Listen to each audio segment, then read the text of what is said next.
ما تيجوا نعمل حواوشي بطريقة سهلة وسريعة جدا للناس اللي لسه بادئة في المطبخ.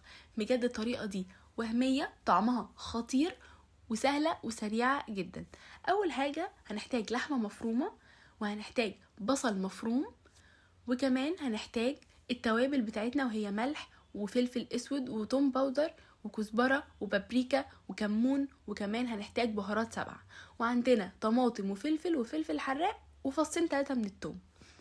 اول حاجة هنحط اللحمة المفرومة ونحط عليها البصل المفروم ونحط التوابل بتاعتنا كلها ونخلطهم مع بعض.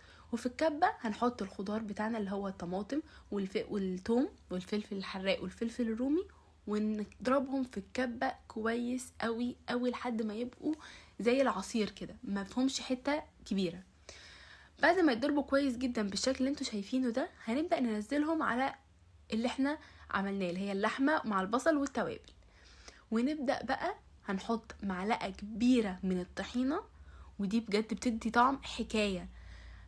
هنبدأ بقى نقلب كويس جدا ونعجن اللحمة كويس قوي قوي قوي قوي عشان يبقى الخليط كله مفهوش حتة فيه توابل وحتة لأ، وتبقى اللحمة كمان طعمها حلو. ودي طبعا نقطة اختيارية جدا. انا حطيت حوالي كوباية من الجبنة، مش عايزة تحطيها تمام، عايزة تحطيها براحتك. وهنجيب العيش ونجيب من الفرن العيش بتاع الحواوشي اللي هو بيبقى مفتوح من جوه، ونبدأ ناخد كمية من اللحمة ونحطها ونوزعها كويس قوي في العيش. ما تحطيش كمية كبيرة قوي عشان ما تبقاش زيادة على العيش، وما تحطيش كمية قليلة قوي عشان هي بتكش شوية. فنحط كمية مظبوطة على قد الرغيف بتاعنا بالشكل ده. نبدأ اخد كمية من العجينة وافردها كويس قوي واوزعها كويس قوي في العيش بالشكل ده.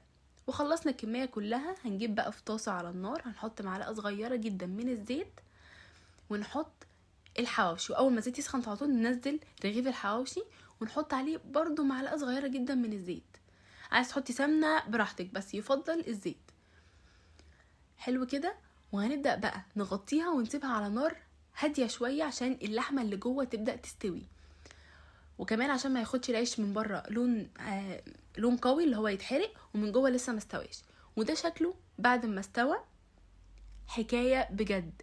الحواوشي طريقته سهلة وسريعة، وطبعا كلنا بنعشق الحواوشي وكلنا بنحبه جدا جدا جدا. الطريقة لازم تجربوها وبجد هتعجبكم قوي.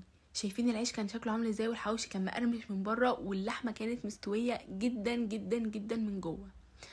هنبدأ بقى نقدمها مع البقدونس او الكزبرة ايا كان عشان الشكل بس العام.